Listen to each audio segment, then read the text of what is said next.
Hi, Bashar. And to you, good day. I've tried for weeks to try to... You have what?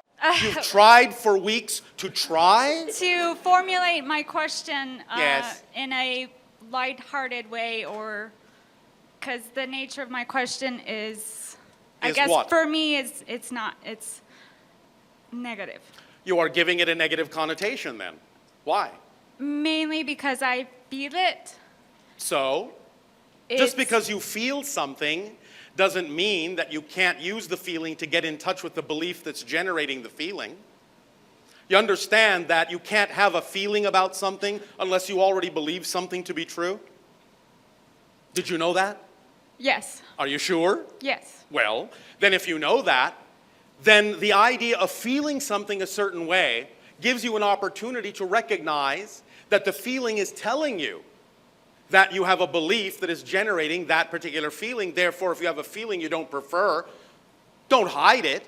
By all means, own it, acknowledge it, accept it as yours, and at the same time use it and trace it back to what you would have to believe to be true about your relationship to something in life in order for the belief to generate that particular kind of feeling that you don't prefer. And just because you don't prefer a particular state of being doesn't mean you have to give it a negative connotation. You can simply objectively observe that it simply isn't representative of your vibrational preference without invalidating it.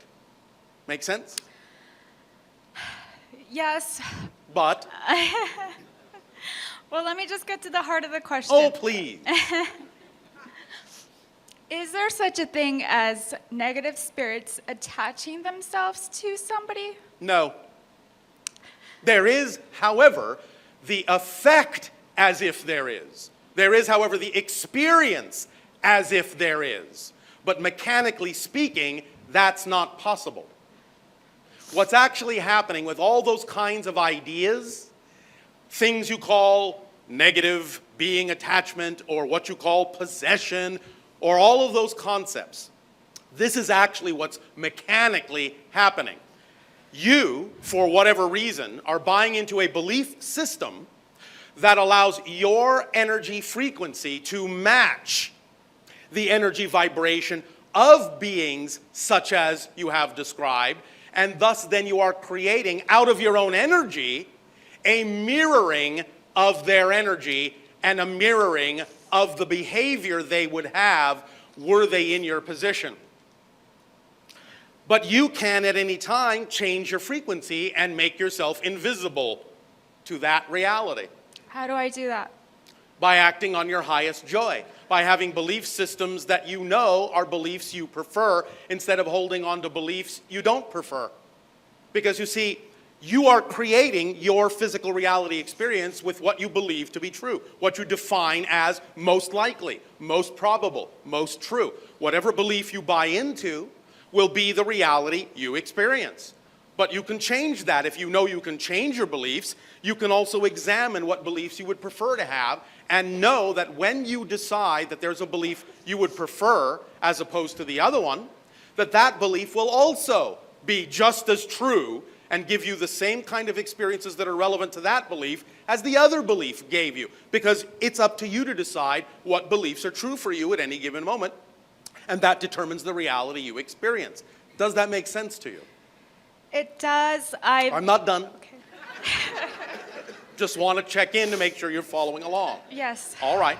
So the idea is to ask yourself, if I am having what you would typically call a negative experience, a negative feeling, you understand that that means you're holding on to a negative belief, a belief that, negatively speaking, is out of alignment with your true vibration, your preferred self.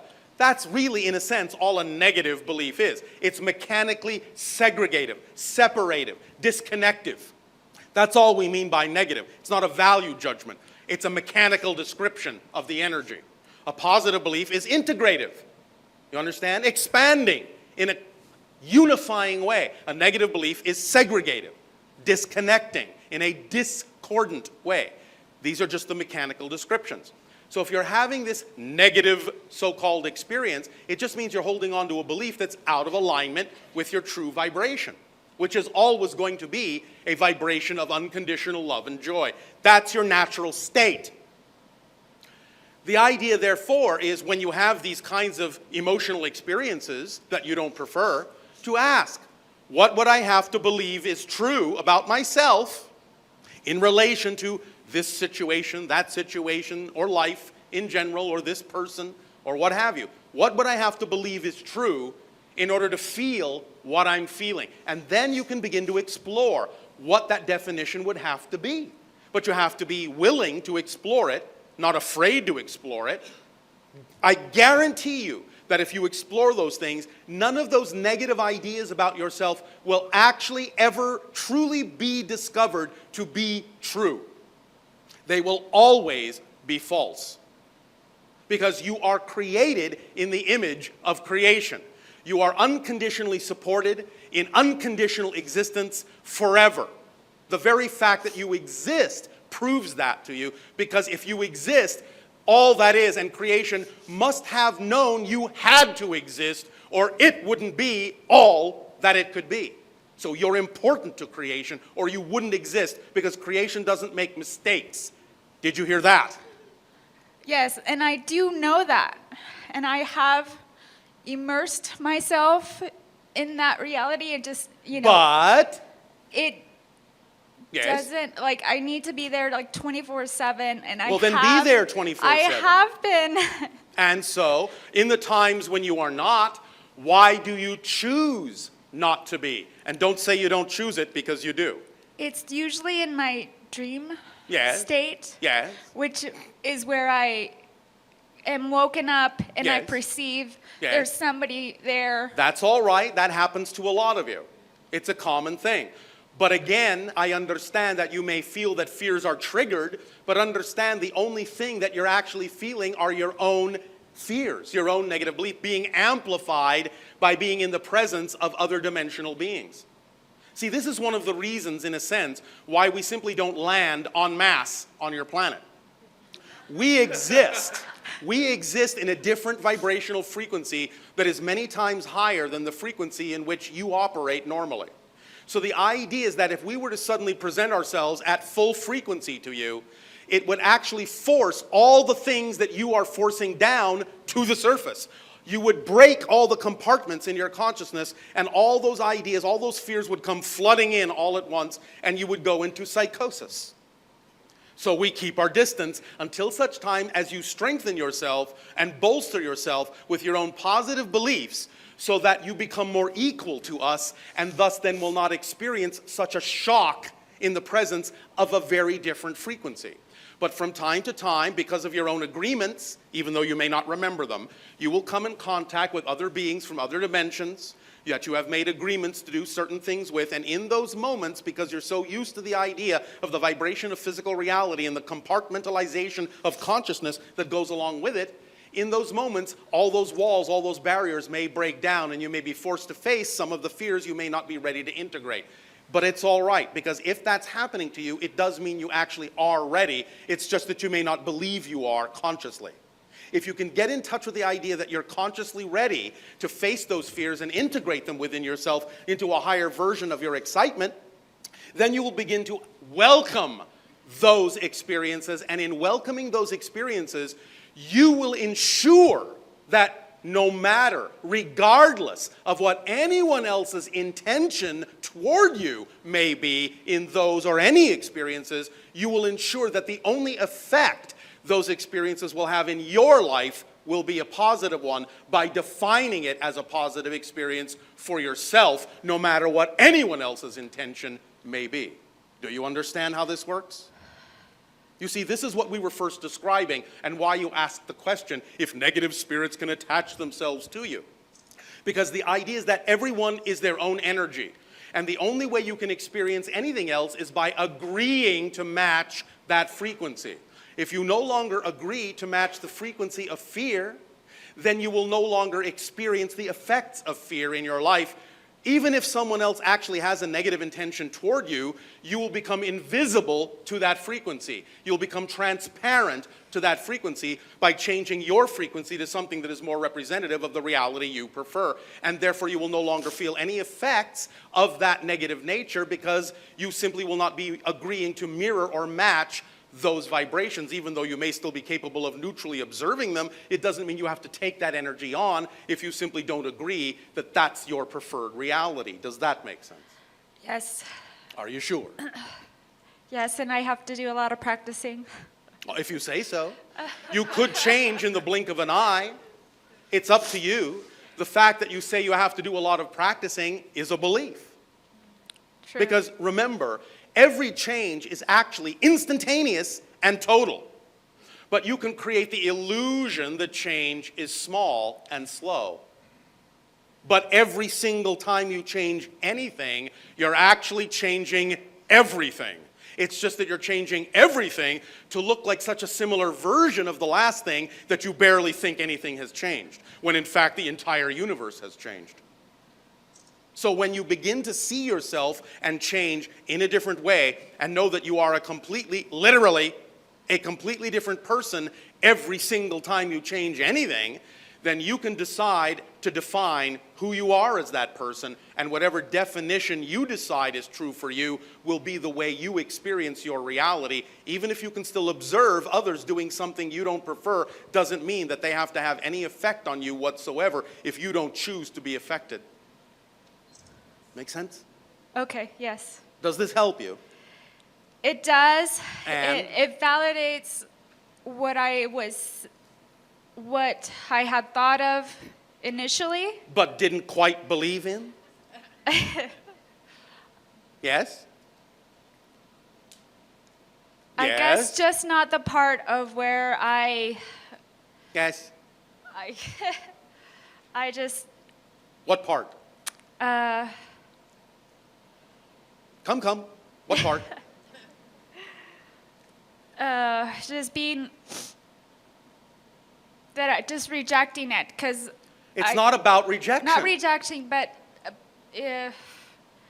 knowing and being my Yes. highest self all the Yes. time. Will allow you to experience anything and everything in your life in the most positive way possible. So why would you care what happens if you know that the only effect it's going to have on your life is a positive one? You see? You get to the point where, and I don't mean this in a negative way, you don't care what happens. It doesn't matter what happens, because you know that anything that happens and everything that happens will only have a positive effect in your life. Why? Because that's what you choose. Period. There is no one to contradict you. No one in existence can contradict what you say is true for you. Thank you. Does that make sense? Yes. That's the power you have of creation. Understand, and again, I don't mean this in a negative way, although we understand it sounds a little funny in your language. The greatest gift you have all been given is that life is fundamentally meaningless. It doesn't have built-in automatic meaning. You were created, you were designed to give meaning to life. So the meaning you give it is the effect you get from it. Without you putting any kind of meaning into it, there will be absolutely no automatic meaning at all. It just remains a neutral prop, a neutral experience, a neutral environment. But the second, the instant, you give it a meaning, consciously or unconsciously, positive or negative, that's exactly what gets reflected, because it's just a mirror. It's a neutral mirror. So if you're looking at a mirror and you see your reflection, and you look at your face in the mirror and you see that you're frowning or you're sad or afraid, you know you don't go over to the mirror and try to change the reflection in the mirror to a smile. It doesn't work that way. There's nothing there. All the light is bouncing back to you. But you know that if you decide to smile no matter what, the reflection has no choice but to smile back. It doesn't have a mind of its own. Thank you. Does that help you? Yes, it does. Then I will leave you with this. Pleasant dreams.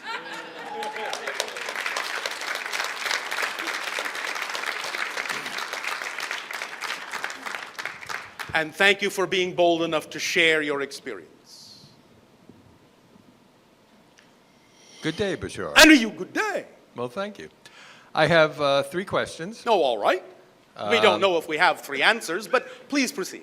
I suspect you have more than 3 answers. Perhaps. We never know until we need them. Okay. The first question relates to the interface between the individual versus the collective reality. Yes. And so specifically, you've spoken in previous transmissions about spaceships, landing, et cetera, disclosure, things like that. Yes. And what I'll call the collective reality in certain time frames for things to happen. And I guess my question is, what I don't understand, Yes. if as I'm choosing alternate realities individually, Yes. what's the interface between those two? Because if I'm ready to see individuals from other planets, et cetera, Yes. what difference does it make when the majority of people on this planet will see that?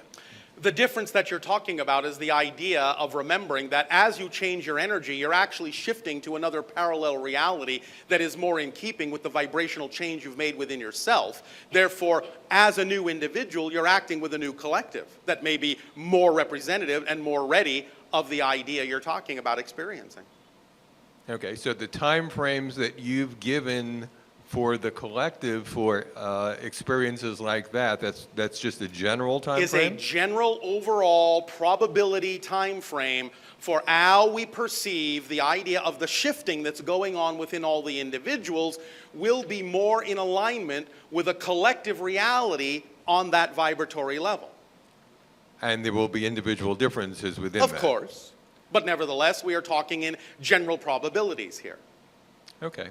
Does that help? That helps. All Thank right. you. Second question. Yes. I'm curious about what you would say about human sexuality. Yes. And also, some people know, some people don't know, dolphins are very sexual. Yes, So- many animals are, including humans. Correct. So I'm wondering what you would like to say on that topic. What, in 25 words or less? Exactly. Is that not a topic that you yourselves have devoted books and books and books to? Sexuality obviously serves a function. It can serve many different kinds of functions. But we will say this most of all. When done within integrity, when done from a place of unconditional love, when done from a vibration of your true self, it can be a physiological act of bonding and a physiological act of connection, not only to each other in many ways, but to many levels of your own consciousness and to source itself. But of course, it depends on how it's done. It depends on with what intent you do it. Yes? Yes. Does that help? Or is there some other direction you wish to proceed? No, I think that's All right. That's quite sufficient for that All right. Well, we weren't sure if you were asking us on a date.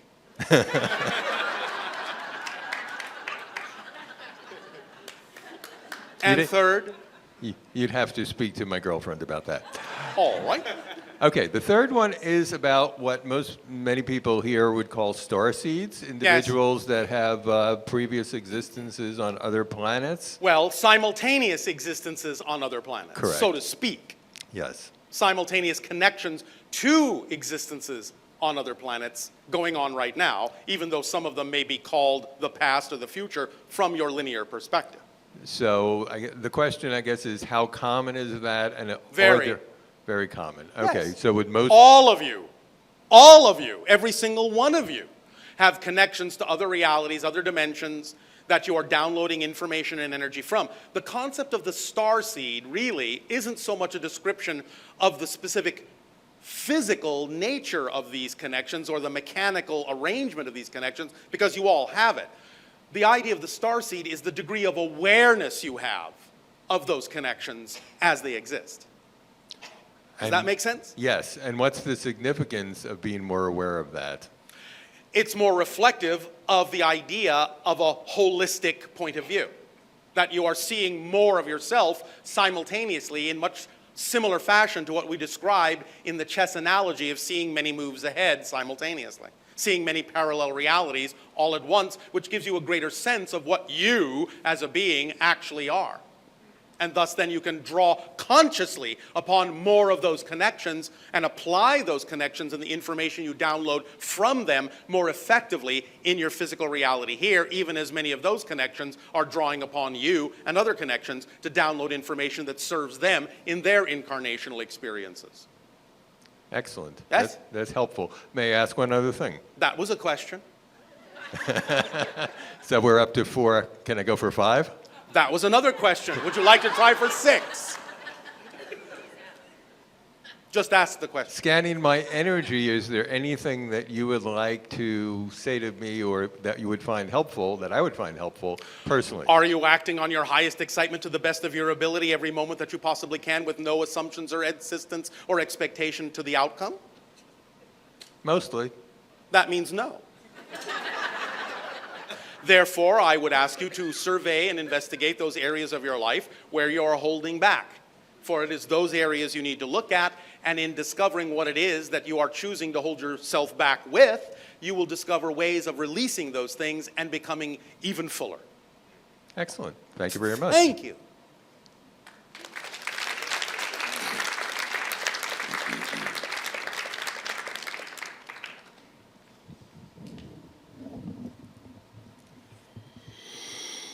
Hello, Bashar. And to you, good day. I was going to ask you a question about what I was not seeing, what I was not accepting, or what I haven't learned. But I just answered it, didn't I? Yes. How synchronous of us. So now that leaves me without a question. I just wanted to check in and make You sure. can make a statement. I will tell you a secret we have told to a few other people, and that is sometimes when you choose to make a statement instead of asking a question, you actually open up more doors that we can access more information through. Then I would love to make a statement. Then make a statement. And my statement is that I've discovered that the reason my physical health is not all it can be is because I've been stubborn and not doing my work with the full joy, with no expectation of outcome. And why have you chosen to do that up to this point? What have you been afraid of, in other words? Exposure. Exposure. You mean you're going to be naked? Well, not physically, but yes. And what is wrong with allowing people to know who you are? They come after you. They do. They do. And what does that have to do with what you experience in your life? Wow. You want help with that answer? Yes, sir. Nothing. It has nothing to do with anything if you choose to see it that way. You understand? I do, yes. There will always, for a time, on your world, in the way you experience it, there will always, for a time, be those who will not like what you have to say, who will not allow you to be you. You know why? Because when you are being you as fully as you can, you are a constant reminder to those who are not being themselves that they are not being themselves, and they don't like being reminded of that. I got it. You understand? I do, yes. But that is the greatest service you can actually provide them, because at least by example, you're giving them an opportunity to see through you that they could choose to be more fully themselves, even if they don't choose to. Well, By sir, not being yourself, you are removing that opportunity from them. You are only reinforcing their choice to be afraid to be themselves. So at first they may rebel against seeing an example, because by coming from a negative state, they only see the idea in a negative way. In other words, they're saying, you're rubbing my nose in what it is I am too afraid to do, and I resent you for that. Good impression, yes?